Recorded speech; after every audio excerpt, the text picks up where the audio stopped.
और यहाँ का जो ओरिजिनल कल्चर है, जो सही में कश्मीरी कल्चर है, उसको प्रमोट करना है, न कि हमें बॉलीवुड या टॉलीवुड को प्रमोट करना है। वही साहब, क्या आपको नहीं लग रहा जो यंग टैलेंट सामने आ रहे हैं उनको कहीं ना कहीं बूस्ट करने की जरूरत है? ठीक है, यंगस्टर्स को लेना है, हम भी यंगस्टर्स के साथ काम करते हैं, हम भी शाना बशाना उनको अपने साथ लेते हैं यंगस्टर्स को। उन लोगों के हाथ में बागडोर है कल्चर की, जिनको कल्चर के बारे में मालूम ही नहीं। अस्सलाम वालेकुम नाज़रीन, कश्मीर न्यूज़ ब्यूरो में आपका खैर मकदम है। हमारे साथ है इस वक्त कश्मीर वैली के most prominent singer Waheed Jilani साहब। वहीद साहब, आपका शुक्रिया। सबसे पहले हम जानना चाहेंगे, जो आज आपने प्रेस कॉन्फ्रेंस दी, इस पर आपने सरकार पे काफ़ी सारे संगीन इल्ज़ाम लगाए हैं। किस कॉन्टेक्स्ट में आप ये इल्ज़ाम लगाए? देखिए, हमने सरकार पे इल्ज़ाम नहीं लगाए, पहले मैं क्लियर करूँ आपसे। हमने अपना जो दुखड़ा है वो सरकार तक पहुँचाने की कोशिश की। इल्ज़ाम या एलिगेशंस हम लगाने वाले कौन होते हैं? हमने ये कहा कि हम पहले ही शुक्रिया अदा किया सरकार का कि बहुत अच्छा रिवाइवल हो रहा है खासकर कश्मीर में पिछले साल से, लेकिन जो यहाँ के सरकर्दा फनकार हैं उनको इग्नोर किया जाता है। जिन लोगों ने 30 साल 40 साल 20 साल सर्विस दी है और अभी भी प्रेजेंटली इस हालत में है कि वो शेर की तरह गरजें स्टेज पे या बाहर किसी भी मुल्क में आप उसको ले जाएं, उन लोगों की क्या खता है? किस बलबूते पे आप उनको साइडलाइन कर रहे हैं? ठीक है, यंगस्टर्स को लेना है, हम भी यंगस्टर्स के साथ काम करते हैं, हम भी शाना बशाना उनको अपने साथ लेते हैं यंगस्टर्स को। आपने बाहर से आर्टिस्ट लाने हैं, हम वेलकम करते हैं, कल्चरल एक्सचेंज बहुत ज़रूरी है, लेकिन किस पॉलिसी के तहत यहाँ के दिग्गज आर्टिस्टों को, जो संगीत नाटक एकेडमी अवार्डीज़ हैं, जिनको गवर्नमेंट ऑफ इंडिया का सबसे बड़ा ग्रेड जो है, जो मिनिस्ट्री ऑफ इंफॉर्मेशन ब्रॉडकास्टिंग देती है, वो है टॉप ग्रेड, जब उनके पास वो ग्रेड भी हैं, तो आप किस बिना पे उन ऐसे लोगों को इग्नोर करते हैं? हमारे वही साहब, क्या आपको नहीं लग रहा जो यंग टैलेंट सामने आ रहे हैं उनको कहीं ना कहीं बूस्ट करने की ज़रूरत है, जो गवर्नमेंट बहुत ज़्यादा ज़रूरत है, और गवर्नमेंट से पहले हमने ही उनको बूस्ट किया है। अगर आप हमारी हिस्ट्री देखें, हमारे इवेंट्स देखें, गवर्नमेंट की नज़र तब पड़ी जब हमने उनको लाइमलाइट में लाया, जब हमने उनको प्लेटफॉर्म प्रोवाइड किए, तब गवर्नमेंट उनको पहचानने लगी। हम किसी के खिलाफ नहीं हैं, हम जो लेजेंडरी आर्टिस्ट हैं, जो यहाँ के बड़े बड़े फनकार हैं, उनको अपना ड्यू श्योर मिलना चाहिए और उनको आप इग्नोर नहीं कर सकते, साइडलाइन नहीं कर सकते।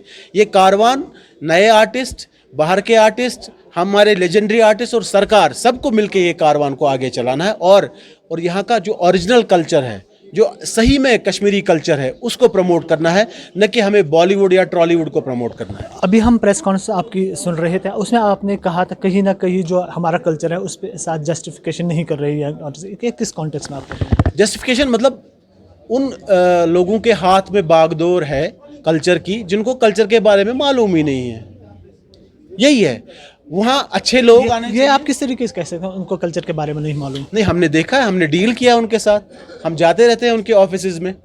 हमने ये भी कहा कि जो हमारे टूरिज्म सेक्रेटरी हैं आबिद साहब, बहुत ही ऑनेस्ट और बहुत ही डेडिकेटेड इंसान हैं, लेकिन जो बाकी लोग हैं वो अकेले कहाँ कहाँ पहुँचेंगे? वो तो अपना बिट से भी ज़्यादा, बहुत ज़्यादा करते हैं। उनके साथ वो बहुत चाहते हैं कि यहाँ का कल्चर फले फूबे, लेकिन जो जैसे टूरिज्म डिपार्टमेंट है, टूरिज्म डिपार्टमेंट की प्रैक्टिस आप देखिए क्या कर रहे हैं वो। तो किस बिना पे यहाँ के लेजेंडरी आर्टिस्ट, अवार्डीज़, बड़े बड़े अवार्डीज़ इग्नोर होते हैं? और आप अगर 31 दिसंबर है, क्रिसमस है या कोई बड़ा इवेंट है, आपको वहाँ यहाँ का ओरिजिनल कल्चर प्रेजेंट करना चाहिए, न कि फिल्मी गाने पेश करने। ये हमारा कल्चर नहीं है।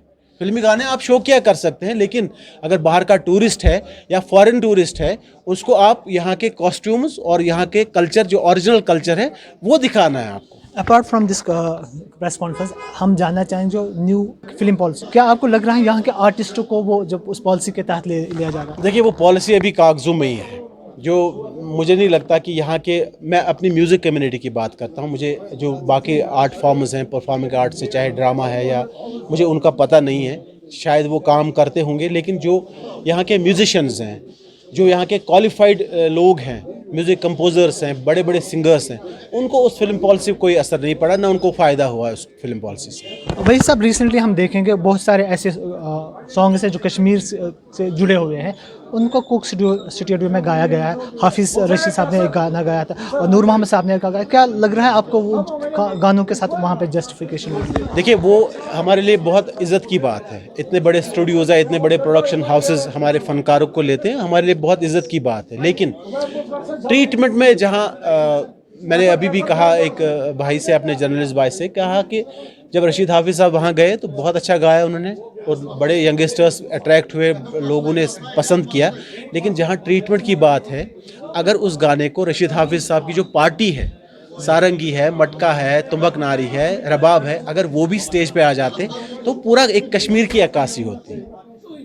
बस ये हमारा, नहीं तो गाना बहुत अच्छा है और रशीद हाफिज़ साहब हमारे बहुत ही बेहद अच्छे आर्टिस्ट हैं। गवर्नमेंट का दावा है हम पिछले कई सालों से कश्मीर के कल्चर को प्रमोट करते हैं, क्या लग रहा है आपको ग्राउंड जीरो पे हो रहा है इस तरीके से? बहुत ज़्यादा प्रमोट कर रहे हैं कश्मीरी कल्चर, लेकिन किस तरीके से प्रमोट करना है उस बात पे थोड़ा डिबेटेबल बात है, डिस्कशन करना पड़ेगा। क्योंकि मैंने पहले ही कहा, पिछले 2-3 साल से खासकर ये जो एलजी सरकार है, इनके दौर में तो कल्चर हर जगह दिख रहा है, लेकिन कल्चर किस तरीके से प्रमोट करना है, किस आर्टिस्ट के थ्रू प्रमोट करना है, उन चीज़ों पे उनको सोचना चाहिए। और ख़ासकर जिन लोगों ने अपनी ज़िंदगियां दी है इस कल्चर के लिए, उनको ऑन बोर्ड लेना ही पड़ेगा। बॉलीवुड ने रुख किया कश्मीर का, यहाँ के जो आर्टिस्ट हैं, जो अगर एक्टिंग के शोबे में बात करें, उनको यहाँ के एक्टर्स को लिया जाता है, लेकिन सिंगर्स को हम देखते हैं काफ़ी कम लिया जाता है, क्या वजह समझते हैं?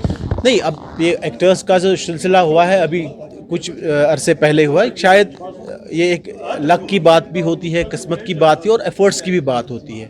हमारे कुछ यंगस्टर्स ऐसे हैं, कर रहे हैं एफर्ट, चाहे सोशल मीडिया के थ्रू से या अपने कॉन्टैक्ट से थ्रू से। इंशाल्लाह आने वाले दिनों में हमें उम्मीद है कि यहाँ के अच्छे सिंगर जो नए लोग हैं बॉलीवुड में दिखेंगे और हम भी उनके पीछे पीछे उनको सपोर्ट के लिए चले जाएंगे। वही साहब, आखिर मैं पूछना चाहूँगा, जो कश्मीर, जो पूरी दुनिया एक ग्लोबल विलेज बनी हुई है, क्या हमें सिर्फ गवर्नमेंट पॉलिसीज़ पर ही डिपेंड रहना चाहिए या हमें उससे आगे अब बढ़ना चाहिए? देखिए, इस बात का आपको ये बता दूं मैं, यहाँ कोई इंडिपेंडेंट इंडस्ट्री नहीं है।